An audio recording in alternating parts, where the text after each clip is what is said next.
Amar బాగీకి phone చేసి pine ఫారెస్ట్కి రమ్మని చెప్పడంతో ఇక అమర్ పంపించిన క్యాబ్లో బాగీ ఎంతో ఆనందంగా వెళ్తూ ఉంటుంది. మొట్టమొదటిసారి ఆయన నన్ను బయటకు తీసుకుని వెళ్తున్నారు. ఈరోజు ఆయనతో చాలా విషయాలు మాట్లాడాలి. నేను ఆయన్ని ఎంతలా ప్రేమిస్తున్నానో ఆయనకి తెలిసేలాగా చేయాలి అని చెప్పి బాగీ అనుకుంటూ ఉంటుంది. ఇక అలా బాగీ అమర్తో కలిసి హాయిగా గడపొచ్చు అనుకొని అమర్ని ఊహించుకుంటూ అలా ఆనందంగా క్యాబ్లో వెళ్తూ ఉంటుంది. మరోపక్క తన ఫోన్ని పోలీసులు ట్యాప్ చేస్తారని ముందుగానే ఊహించిన మనోహరి పిల్లల రూమ్లో తనకి దొరికిన 6 ఫోన్లో నుండి బాబ్జీకి ఫోన్ చేస్తుంది. ఏంటి మేడం ఇప్పటి వరకు ఫోన్ చేయలేదు, మీ ఫోన్ కోసమే నేను ఎదురు చూస్తున్నాను అని చెప్పి బాబ్జీ అంటూ ఉంటాడు. అయినా మీ నెంబర్ నుండి కాకుండా వేరే నెంబర్ నుండి ఫోన్ చేస్తున్నారేంటి అని చెప్పి బాబ్జీ అంటూ ఉంటే, చూడు బాబ్జీ, పోలీసులకు నా మీద కొంచెం అనుమానం మొదలైంది. అందుకే నా ఫోన్ని ట్యాప్ చేసే ఛాన్స్ ఉంది. నువ్వు కూడా నాకు ఫోన్ చేయకు. ఇది చనిపోయిన అరుంధతి నెంబర్ కాబట్టి దాని ఫోన్ని ట్యాప్ చేసే అవకాశమే లేదు. నేను ఎప్పుడైనా నీతో మాట్లాడాలనుకుంటే ఇదే నెంబర్ నుండి ఫోన్ చేస్తాను. నువ్వు కూడా ఇదే నెంబర్కి ఫోన్ చేయి. ఆ బాగి ఇప్పుడే ఇంటి దగ్గర నుండి బయలుదేరింది. ఇక్కడ నుండి పైన్ ఫారెస్ట్కి రావడానికి 45 మినిట్స్ పడుతుంది. ఈ 45 మినిట్స్లో ఏ ఒక్క నిమిషం దొరికినా కూడా దాన్ని గుర్తుపడేసే, అది ఎట్టి పరిస్థితుల్లోనూ బతకూడదు అని చెప్పి మనోహరి అంటూ ఉంటుంది. ఇక దాంతో బాబ్జీ అలాగే మేడం తప్పకుండా అని చెప్పి అంటూ ఉంటాడు. బాబ్జీ బయటకు వెళ్ళడం కోసం అని చెప్పి తను ఉంటున్న హోటల్ నుండి బయటకు వస్తాడు. అప్పుడే ఎదురుగా విల్లాలో ఉంటున్న శృతి బయటకు వస్తుంది. అప్పుడు బాబ్జీ శృతితో, ఏంటి మేడం ఒక్క రోజులోనే విల్లాలోకి మారిపోయారు, ఒక్క రోజుకి విల్లా ఖర్చు 25,000. అసలు మీరు ఇంత మెయింటెనెన్స్ ఎలా చేస్తున్నారు, మీరు ఏం జాబ్ చేస్తూ ఉంటారు అని చెప్పి బాబ్జీ అంటూ ఉంటాడు. ఇక దాంతో చిత్ర, నా సంగతి సరే కానీ ఇంతకీ మీరేం జాబ్ చేస్తూ ఉంటారు, కొడైకెనాల్లో మీకేం పని అని చెప్పి చిత్ర అడుగుతూ ఉంటుంది. ఇక దాంతో బాబ్జీ, అదంతా పెద్ద కథలేండి, మా మేడం ఒకరు ఉంటారు, ఆవిడ తనకు కావాల్సిన పని చేసి పెడితే అప్పుడప్పుడు నాకు డబ్బులు ఇస్తూ ఉంటారు, ఆవిడ చెప్పిన పని చేయడమే నా పని అని చెప్పి బాబ్జీ చిత్రకి చెబుతూ ఉంటాడు. ఇక దాంతో చిత్ర, ఓ మీ మేడం నీకు అంతలా డబ్బులు ఇస్తారా, ఇంతకీ ఆవిడ ఏం పని చెబుతూ ఉంటారు అని చెప్పి చిత్ర అడుగుతూ ఉంటుంది. నేను మర్డర్లు చేస్తాను, కిడ్నాపులు చేస్తానన్న విషయం ఈ అమ్మాయికి చెప్తే నన్ను చూసి భయపడుతుందేమో, ఎలాగైనా సరే ఈ అమ్మాయిని ట్రాప్ చేసి లవ్ చేసి పెళ్లి చేసుకోవాలి అని చెప్పి బాబ్జీ మనసులో అనుకుంటాడు. ఇక అలా అనుకొని చిత్రతో, ఆ మేడం ఇంట్లో చిన్న చిన్న పనులు చెబుతూ ఉంటుంది, దానికే బోలెడంత డబ్బుని ఇస్తూ ఉంటుంది, ఆవిడ మనసు చాలా మంచిది అని చెప్పి బాబ్జీ అంటూ ఉంటాడు. అవునా, అంత మంచి మనసున్న మీ మేడం పేరేంటి అని చెప్పి చిత్ర అడుగుతూ ఉంటుంది. దాంతో బాబ్జీ, మా మేడం పేరు మనోహరి అని చెప్పి అంటూ ఉంటాడు. దాంతో చిత్రకు అనుమానం మొదలవుతూ ఉంటుంది. వీడు కొంప తీసి చెప్పేది ఆ మనోహరి గురించి కాదు కదా అని చెప్పి, మీరు చెప్పే మనోహరి మేడం కొడైకెనాల్లోనే ఉంటారా అని చెప్పి చిత్ర అడుగుతూ ఉంటుంది.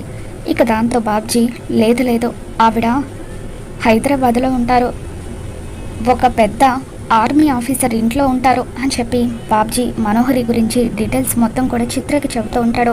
ఇక దాంతో చిత్ర, అయితే కన్ఫర్మ్గా వీడు మనోహరి మనిషి, మనోహరి మళ్ళీ వీడి చేత ఏదో ప్లాన్ చేయిస్తుంది, అందుకే వీడు ఇప్పుడు బయటకు వెళ్తున్నాడు, ఎలాగైనా సరే ఆ మనోహరి ఏం ప్లాన్ చేస్తుందో తెలుసుకోవాలి, అప్పుడు నేను ఇంకొన్ని డబ్బులు లాగొచ్చు అని చెప్పి చిత్ర మనసులో అనుకొని, ఓకే థ్యాంక్ యూ, నాకు అర్జెంట్ పని ఉంది, నేను వెళ్తున్నాను అని చెప్పి చిత్ర అంటూ ఉంటే, ఇదేంటి నేను ఆవిడెవరో మనోహరి గురించి చెప్తే ఈవిడెందుకు నాకు థ్యాంక్స్ చెప్తుంది, ఏంటో ఈవిడ ఒక్కోసారి ఒక్కోలాగా బిహేవ్ చేస్తుంది అని చెప్పి బాబ్జీ అక్కడి నుండి వెళ్ళిపోతూ ఒక లారీని అద్దెకి తీసుకొని బాగి వెళ్తున్న రోడ్లో వెళ్తూ ఉంటాడు. బాగి ఎప్పుడైతే ఇంటి దగ్గర స్టార్ట్ అవుతుందో అమర్ ప్లాన్ ప్రకారం ఒక పోలీస్ ఆఫీసర్ కూడా బైక్ మీద బాగిని ఫాలో చేస్తూ ఉంటాడు. ఇక వెంటనే అమర్కి ఇన్ఫర్మేషన్ అందిస్తూ, సార్ మనం అనుకున్నట్టుగా మేడం ఒకరే క్యాబ్లో వస్తున్నారు, నేను మేడంని ఫాలో అవుతున్నాను అని చెప్పి ఆ పోలీస్ ఆఫీసర్ అమర్కి ఇన్ఫర్మేషన్ ఇస్తూ ఉంటాడు. Very good. రెసిడెన్షియల్ ఏరియా దాటిన తర్వాత ఫారెస్ట్కి వెళ్ళే రూట్లో మీరు కొంచెం అలర్ట్గా ఉండండి. వెంటనే ఇమీడియట్గా అక్కడ ఏది సస్పీషియస్గా అనిపించినా నాకు ఇన్ఫామ్ చేయండి అని చెప్పి అమర్ అంటూ ఉంటాడు. ఓకే సార్ అని చెప్పి అతను బాగీని ఫాలో అవుతూ ఉంటాడు. ఇక అలా బాగీ వెళ్ళిన కొద్దిసేపటికే బాబ్జీ కూడా వెనకాల లారీలో బాగీని ఫాలో అవుతూ ఉంటాడు. ఇక అలా బాబ్జీని లారీ వెనకాల ఆ పోలీస్ ఆఫీసర్ ఫాలో అవుతూ, సార్ ఇప్పుడే బాబ్జీ లారీలో మేడంని ఫాలో అవ్వడం నేను చూశాను సార్ అని చెప్పి అంటూ ఉంటే, వెరీ గుడ్. అతను బాగీని యాక్సిడెంట్ చేయాలనుకున్న ప్రతిసారి కూడా మీరు అతన్ని డైవర్ట్ చేస్తూ ఉండండి. మెల్లిమెల్లిగా అతన్ని చెక్ పోస్ట్ వరకు తీసుకురండి. అక్కడ అతన్ని పట్టుకోవడానికి మేం ప్లాన్ చేస్తామని చెప్పి అమర్ అంటూ ఉంటాడు. బాగీని యాక్సిడెంట్ చేయాలనుకున్న ప్రతిసారి కూడా మధ్యలో బైక్ మీద పోలీస్ ఆఫీసర్ బాబ్జీని డైవర్ట్ చేస్తూ ఉంటాడు. మధ్యలో వీడెవడు ఆ అమ్మాయిని గుద్దేయాలనుకున్న ప్రతిసారి కూడా వీడెందుకు మధ్యలో అడ్డొస్తున్నాడు, ఇంకొకసారి వీడు గనక అడ్డొస్తే వీడిని కూడా గుద్ది పడేస్తాను అని చెప్పి బాబ్జీ అనుకుంటూ ఉంటాడు. ఇక పోలీస్ ఆఫీసర్ అమర్కి ప్రతిసారి కూడా ఇన్ఫర్మేషన్ ఇస్తూ అలా చెక్ పోస్ట్ వరకు కూడా బాబ్జీని డైవర్ట్ చేసి తీసుకుని వస్తాడు. ఇక అలా చెక్ పోస్ట్ దగ్గరికి రాగానే పోలీసులు అందరూ కూడా బాబ్జీని పట్టుకోవడానికి ప్రయత్నిస్తూ ఉంటే బాబ్జీ ఆ పోలీసులను చూసి భయపడి ఇక ఆ లారీని చాలా స్పీడ్గా డ్రైవ్ చేసుకుంటూ వెళ్ళిపోతూ ఉంటే అమర్ వాళ్ళు బాబ్జీని ఫాలో అవుతూ ఉంటారు. పోలీసుల నుండి తప్పించుకునే ప్రయత్నంలో బాబ్జీ ఒక్కసారిగా ఆ లారీతో పైన్ ఫారెస్ట్ దగ్గరలో వెయిట్ చేస్తున్న చిత్రని గుద్దేయడంతో చిత్ర రోడ్డు మీద రక్తపు మడుగులో పడిపోతుంది. చిత్రను యాక్సిడెంట్ చేసి బాబ్జీ భయపడిపోయి లారీ దిగి పారిపోతూ ఉంటే ఇకప్పుడు పోలీసులు బాబ్జీ కాలి దగ్గర షూట్ చేసి అతను పారిపోతూ ఉంటే పట్టుకోవడానికి ప్రయత్నిస్తూ ఉంటారు. మరోపక్క బాగి కార్ విండోలో నుండి చూసేసరికి ఎవరో ఒక లేడీకి యాక్సిడెంట్ అయినట్టుగా కనిపిస్తుంది. డ్రైవర్ ఒక్క నిమిషం కార్ ఆపండి, ఎవరికో యాక్సిడెంట్ అయింది అని చెప్పి ఇక అలా బాగి హెల్ప్ చేద్దామని వెనక్కి వచ్చి చూసేసరికి చిత్ర రక్తపు మడుగులో పడుంటుంది. ఇక అలా చిత్రం చూడగానే బాగి షాక్ అవుతూ చిత్ర నువ్వేంటి ఇక్కడ అని చెప్పి షాక్ అవుతూ ఉంటుంది. ఇక దాంతో చిత్ర బాగి నీతో నేను చాలా విషయాలు మాట్లాడాలి. ఇప్పటి వరకు నేను దొంగతనాలు చిన్న చిన్న మోసాలు చేస్తూ అలా నా జీవితాన్ని బతికేద్దామని అనుకున్నాను. కానీ నేను చేసిన పాపాల వల్ల ఈరోజు నేను చనిపోబోతున్నాను అని చెప్పి అంటూ ఉంటే చిత్ర అలా అనుకు, నీకేం కాదు, నేను నిన్ను హాస్పిటల్కి తీసుకువెళ్తాను అని చెప్పి బాగి అంటూ ఉంటుంది. లేదు బాగి, నేను ఇంకా బతకనని నాకు తెలుస్తుంది. చనిపోయే ముందైనా కనీసం ఒక్క మంచి పనైనా చేద్దామని అనుకుంటున్నాను. నా ఫ్రెండ్ అరుంధతి ఎన్నిసార్లు నన్ను మారమని చెప్పినా కూడా ఇప్పటి వరకు నేను నా స్వభావాన్ని మార్చుకోలేదు. అది చెప్పిన మాట వినుంటే ఎప్పుడు నేను బాగుపడేదాన్నేమో. చివరిసారిగా ఒక్క మంచి పని చేద్దాం అనుకుంటున్నాను. అదేంటంటే అరుంధతి చావుకి కారణమైన వాళ్ళెవరో నీతో చెబుదామనుకుంటున్నాను. తన చావుకి మరెవరో కారణం కాదు, మనోహరి కక్షగట్టి ఆరుని ప్లాన్ చేసి చంపించింది. ఈరోజు నిన్ను కూడా ప్లాన్ చేసి చంపేయాలని చూసింది అని చెప్పి అలా మనోహరి నిజస్వరూపాన్ని చిత్ర బాగికి మొత్తం కూడా చెప్పేస్తూ ఉంటుంది. నీతో ఇంకొక విషయం కూడా చెప్పాలి.